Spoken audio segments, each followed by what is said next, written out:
اللهم صل وسلم على نبينا محمد رب اشرح لي صدري ويسر لي أمري واحلل عقدة من لساني يفقهوا قولي.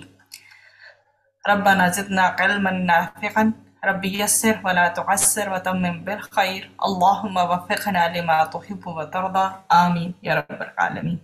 رکو نمبر 17 آیات 142 سے 147 تک. اعوذ باللہ من الشیطان الرجیم. ہمارا ٹاپک ہے جی آیت نمبر 142 کا تبدیلی جو قبلہ کی ہوئی ہے اس پر یہودیوں کے کیا کیا آبجیکشنز تھے، پھر اللہ سبحانہ و تعالیٰ کی طرف سے غیبی خبر کا دیا جانا کہ یہ اعتراضات کریں گے لیکن ان اعتراضات کا اثر مسلمان نہ لیں. سَيَقُولُ عنقریب کہیں گے. سَيَقُول دوسرے پارے کا ٹائٹل بھی ہے، آپ کو پتہ نام سَيَقُول ہے. سین جو ہے وہ عنقریب کے لیے آیا کرتا ہے. عنقریب مطلب کہ ایک چیز تھوڑی ہی دیر بعد ہونے والی ہو تو اس کے لیے سین لگا کرتا ہے، یہ پریزنٹ ٹینس کے ساتھ. تو سَيَقُولُ پہلے یقولو تھا، اس کا مطلب ہوتا ہے وہ کہتا ہے یا وہ کہے گا، یا جمع میں لے لیں سپوز آپ، لیکن آپ سین لگانے سے کیا ہوا ہے؟ سَيَقُولُ عنقریب کہیں گے السفہاء نادان بیوقوف لوگ، بیوقوف جو ہے ان کی بات کی گئی ہے، یہ سفیہ ان کی جمع ہے السفہاء. من الناس لوگوں میں سے، ما کس نے، واللہم پھیر دیا انہیں، ان سے، قبلتہم ان کے قبلے سے، اللہ تی وہ جو، کانو تھے وہ، علیہا اس پر، قل کہہ دیجئے، للہ اللہ کے لیے ہے، المشرق مشرق، والمغرب اور مغرب، اور یہدی وہ ہدایت دیتا ہے، من جسے، یشاء وہ چاہتا ہے، الی طرف، صراط راستے، مستقیم سیدھے کی. اس میں سیقولو کو تو میں نے ایکسپلین کر دیا، سفہا یہ آلریڈی پڑھ کے آ چکے ہم. نیا لفظ ہے ہمارے پاس واللہم، واو لام یا سے، اس نے پھیر دیا ان کو، مطلب کہ اس نے ان کا کیا رخ موڑ دیا. قبلتہم آپ کے پاس ہے قبلہ، ٹھیک ہے جی. کس چیز سے؟ مطلب قبلہ تو قبلہ ہو گیا اور ہم کی ساتھ میں ضمیر لگی ان کے لیے، تو ان کا قبلہ اور ان کے سامنے کا رخ. قبلہ جو ہے وہ قبلہ رخ ہونا اس حالت کو جب مطلب جو کسی چیز کے سامنے ہونے سے ہوتی ہے. تو خانہ کعبہ کو قبلہ اس لیے کہتے ہیں کہ وہ نمازی کے سامنے ہوتا ہے. تو اس آیت کا بیسیکلی پہلے محاورہ ترجمہ دیکھیں تاکہ آپ کو سمجھ آ جائے، اور پھر اس کے بعد ہم آگے بڑھتے ہیں اس کی تفسیر کی طرف. جلد ہی لوگوں میں سے بے وقوف کہیں گے، جلد ہی یا عنقریب ہی لوگوں میں سے بے وقوف، لیکن اللہ تعالیٰ نے اشارہ کیا ہے کون کہیں گے؟ بے وقوف کہیں گے کہ انہیں کس چیز نے ان کے قبلے سے پھیر دیا ہے جس پر وہ تھے. تو آپ صلی اللہ علیہ وسلم کیا کہہ دیں؟ مشرق اور مغرب کس کے لیے ہے؟ اللہ سبحانہ و تعالیٰ کے لیے. وہ جس کو چاہتا ہے سیدھے راستے کی طرف ہدایت دیتا ہے، اور یہ ہمارا سیدھے راستے کی طرف، ہدایت کی طرف دعا مانگنا، ہدایت مانگنا، سیدھے راستے پہ چلنے کی دعا مانگنا، یہ ہمارا اس استعانت کا پہلو یا مدد کا پہلو سورۃ الفاتحہ سے چلتا ہوا آ رہا ہے. وہاں پہ بھی ہم نے اللہ سبحانہ و تعالیٰ سے سیدھا راستہ مانگا تھا، ہدایت مانگی تھی، توفیق مانگی تھی کہ اس راستے پہ ہم چل سکے. سَيَقُولُ السُّفَہَاءُ مِنَ النَّاسِ جلد ہی لوگوں میں سے بے وقوف کہیں گے، وہ جو کہ عقل نہیں رکھتے، سمجھ نہیں رکھتے، بے وقوف ہیں، وہ کہیں گے. اللہ تعالیٰ نے اپنے ازلی علم سے یہ خبر دی ہے کہ جلد ہی لوگوں میں سے بے وقوف لوگ اعتراض کریں گے، اور یہ وہ لوگ ہیں جو کہ نہیں پہچانتے کہ اللہ تعالیٰ کی طرف سے آرڈر کیوں آیا ہے. اللہ تعالیٰ نے تحویل قبلہ سے پہلے اعتراضات کی، آبجیکشنز کی خبر اس لیے دی. اس پوائنٹ کو بہت غور سے سنیں، یہ ہماری زندگیوں کا تعلق رکھتا ہے کہ اللہ سبحانہ و تعالیٰ نے تحویل قبلہ مطلب قبلہ چینج ہونے سے پہلے اعتراضات کی، آبجیکشنز کی خبر اس لیے دی تاکہ مومنوں کے دل پر اس کا اثر کم ہو اور ان کے دل زیادہ متاثر نہ ہوں، تاکہ مومن جو ہے قبل از وقت اعتراضات کا جواب دینے کے لیے تیار رہیں۔ ما ولاہم عن قبلتہم التی کانوا علیہا، کیا ہے اس میں؟ کس چیز نے انہیں ان کے قبلے سے پھیر دیا ہے۔ پھر ان کا اگلا جو سوال ہے کہ ما ولاہم، کس چیز نے پھیر دیا انہیں؟ عن قبلتہم، ان کے قبلے سے، التی، وہ جو، کانو تھے وہ، علیہا، اس پر۔ تو ان کا یہ اعتراض ہے کہ کس چیز نے انہیں ان کے قبلے سے پھیر دیا ہے۔ تو یہ اللہ تعالیٰ کا حکم اور اس کی شریعت اور اس کے فضل و کرم پہ بیسیکلی اعتراض کر رہے ہیں۔ اللہ سبحانہ وتعالیٰ نے یہ بات اس لیے کہی کہ عقل مند شخص کو بیوقوف کی باتوں پر کیا نہیں دینا چاہیے؟ دھیان نہیں دینا چاہیے۔ تو یہ آیت جو ہے بیسیکلی یہ دلیل ہے کہ اللہ تعالیٰ کے احکامات پر وہی شخص اعتراض کرتا ہے جو بے وقوف اور جاہل ہو، اور عقل مند یعنی ایک جو ہدایت یافتہ مومن ہوتا ہے تو وہ اپنے رب کے حکم کی اطاعت کرتا ہے، مطلب جو بھی حکم آئے ہر حکم کی اطاعت کرتا ہے اور اس کو راضی کرنے کی فکر میں رہتا ہے۔ اللہ سبحانہ وتعالیٰ نے فرمایا، یہ ہمیں ملتا ہے سورۃ النساء میں 65 میں صرف اس کا تھیم پڑھوں گی کہ پس تیرے رب کی قسم وہ مومن نہیں ہو سکتے یہاں تک کہ وہ آپ کو اس معاملے میں فیصلہ کرنے والا مان لیں جو ان کے درمیان اگر جھگڑا پڑ جائے تو، مطلب کہ اگر فلا وربک لا یؤمنون حتی یحکموکم فیما شجر بینہم، کہ جب تک کہ وہ آپ کو فیصلہ کرنے والا نہ مان لیں اگر ان کے بیچ میں کوئی جھگڑا ہو سکتا ہے، بس تیرے رب کی قسم وہ مومن نہیں ہو سکتے یا یہاں تک کہ وہ آپ کو اس معاملے میں فیصلہ کرنے والا مان لیں جو ان کے درمیان جھگڑا پڑ جائے۔ تو جو حتمی رائے ہوگی وہ نبی کریم صلی اللہ علیہ وسلم جس حوالے سے گائیڈ کریں گے تو وہی ہوگی۔ اسی طرح سے ہمیں سورۃ النور میں بھی اس کا ریفرنس ملتا ہے کہ در حقیقت مومنوں کی یہ بات ہی یہ ہوتی ہے کہ جب انہیں اللہ تعالیٰ اور اس کے رسول کی طرف بلایا جاتا ہے کہ وہ ان کے درمیان فیصلہ کر دیں، وہ کہتے ہیں ہم نے سنا اور ہم نے کیا کی؟ فرمانبرداری کی۔ یہ ہے سورۃ النور آیہ نمبر 51۔ اسی طرح سے سورۃ الاحزاب میں ملتا ہے ہمیں ریفرنس آیہ نمبر 36 کا، اور کسی مومن مرد اور کسی مومن عورت کو یہ حق نہیں کہ جب اللہ تعالیٰ اور اس کے رسول کسی معاملے کا فیصلہ کر دیں تو ان کے لیے خود اپنے معاملے میں اختیار ہو۔ یہ تینوں آیات ہیں، صرف ٹائم کی وجہ سے میں صرف ان کا مفہوم پڑھ رہی ہوں۔ تو اب آپ کے ذہن میں بھی یہ بات آئی ہوگی کہ السفہاء کی بات کی گئی نا، کہ بے وقوف لوگ جو ہے وہ اعتراضات کریں گے۔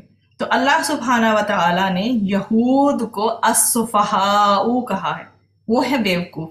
اللہ تعالیٰ نے عرب کے مشرکوں کو، علماء یہود کو اور منافقوں کو کہا ہے کہ یہ سفہاء ہیں۔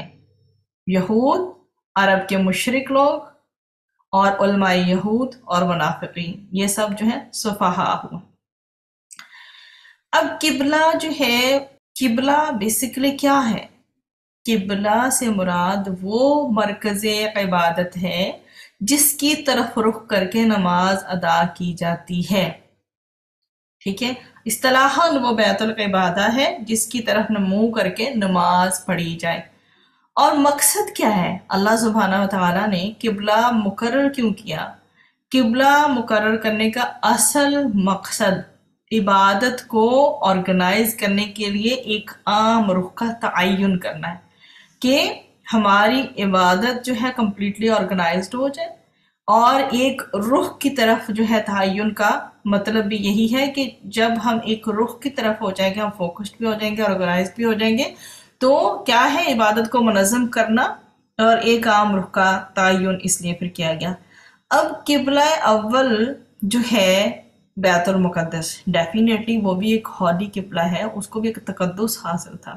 تو قبلہ اول بیت المقدس کو تقدس اس لیے حاصل ہو گیا تھا کہ بیت المقدس پہلے انبیاء علیہ السلام کا جو ہے وہ قبلہ رہا، جتنے بھی انبیاء علیہ السلام آئے ہیں ان سب کا قبلہ جو ہے وہ بیت المقدس رہا ہے۔ تو مدینہ میں رہنے والے یہودی اور عیسائی بیت المقدس کی طرف رخ کر کے عبادت کیا کرتے تھے۔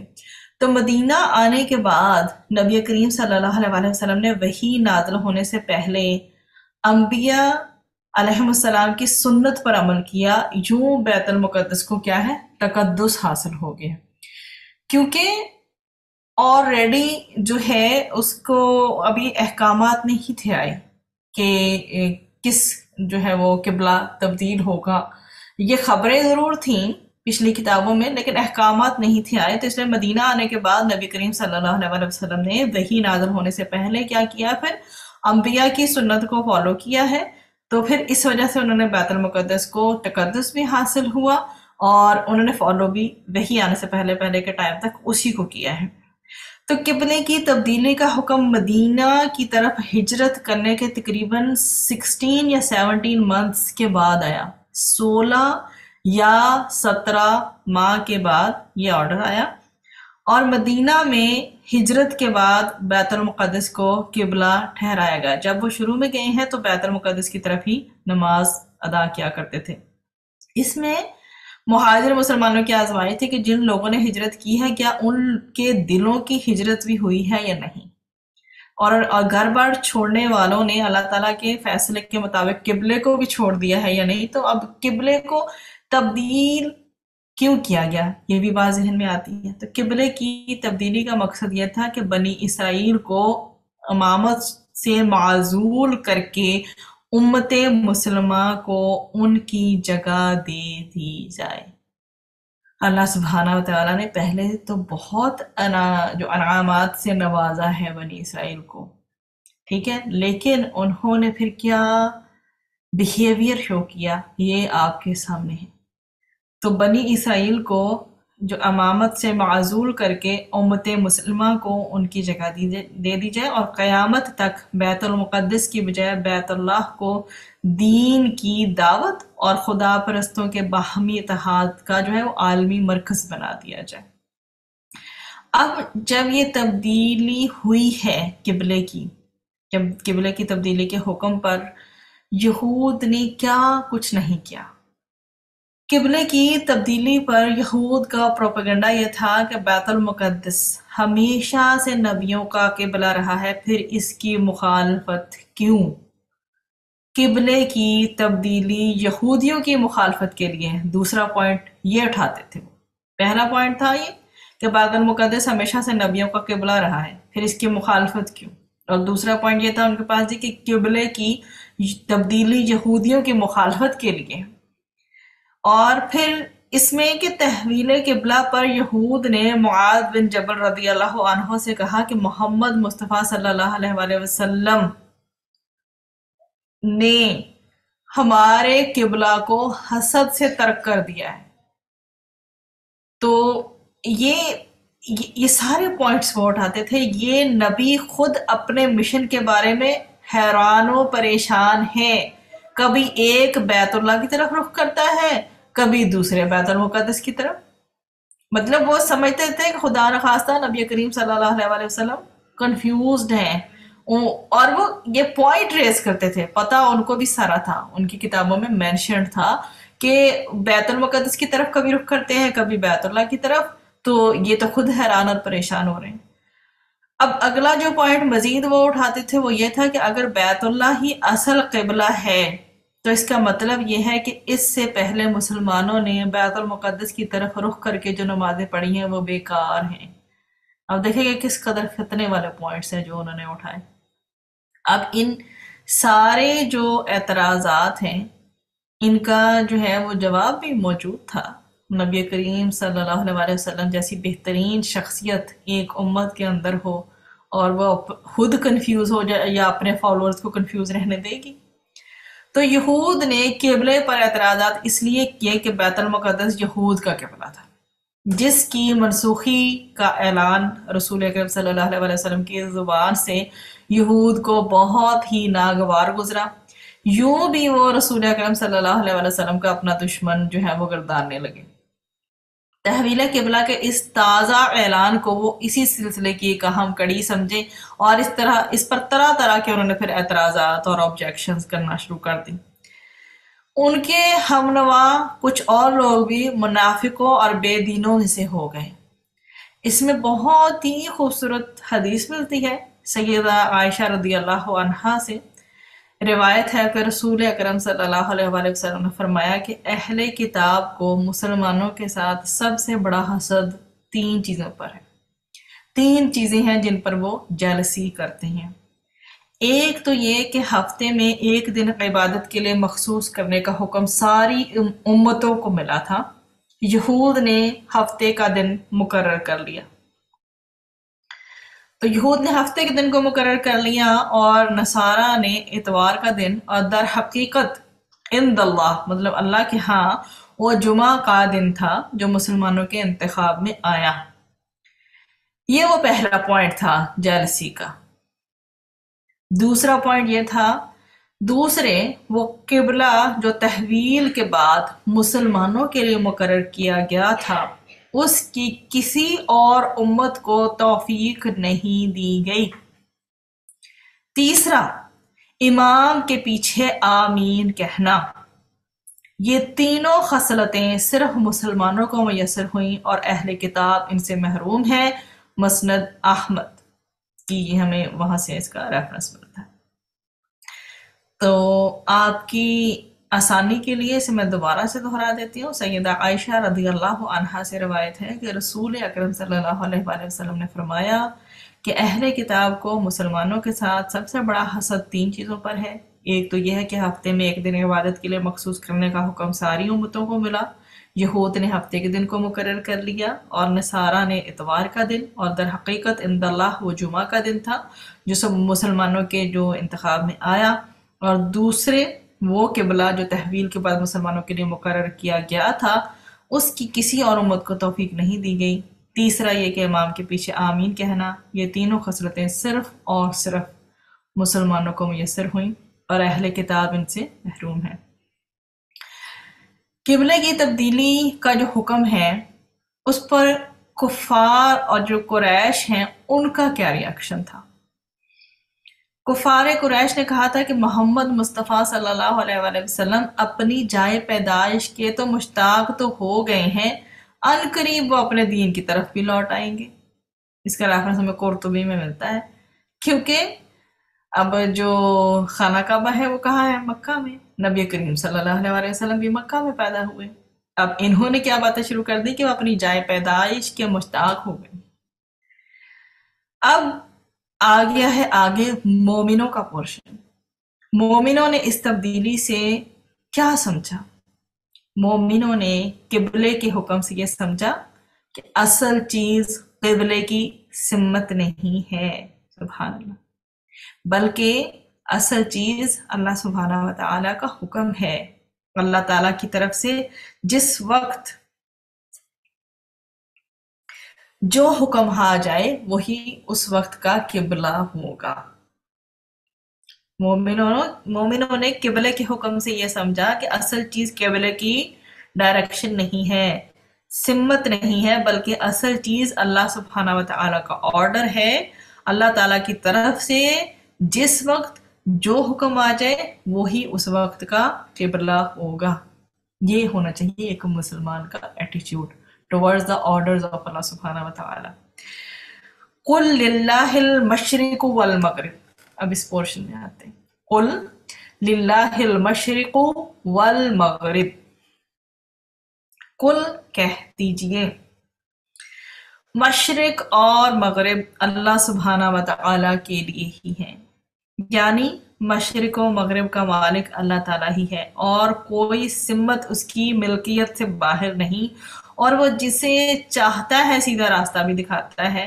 اس قبلے کی طرف بھی اس نے رہنمائی کی ہے جو ملت ابراہیم کا حصہ ہے۔ پھر اعتراض کرنے والے اس چیز پر اعتراض کرتے ہیں جو ان کی ملکیت نہیں۔ یہ ایک وجہ اس حکم کو تسلیم کرنے کو واجب کر دینے والی ہے، مطلب کہ یعنی حکم اور تصرف کا اختیار صرف اور صرف اللہ سبحانہ و تعالیٰ کو ہے، لہٰذا کسی سمت کی طرف منہ پھیرنا نیکی نہیں۔ اصل نیکی کیا ہے؟ فرما برداری ہے، اوبیڈینٹ ہونا ہے۔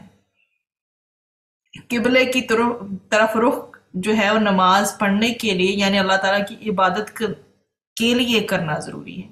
قبلے کی طرف رخ جو ہے وہ نماز پڑھنے کے لیے یعنی اللہ تعالیٰ کی عبادت کے لیے کرنا ضروری ہے۔ عبادت میں جس طرح معبود حکم دے عبادات کرنے والا اس کا پابند ہوتا ہے۔ جس طرف معبود نے رخ پھیر دیا ادھر رخ پھیرنا ضروری تھا۔ اور پھر یہ کہ مشرق و مغرب کی ہر سمت اللہ تعالیٰ کی ہے، اصل بات سمت کی نہیں۔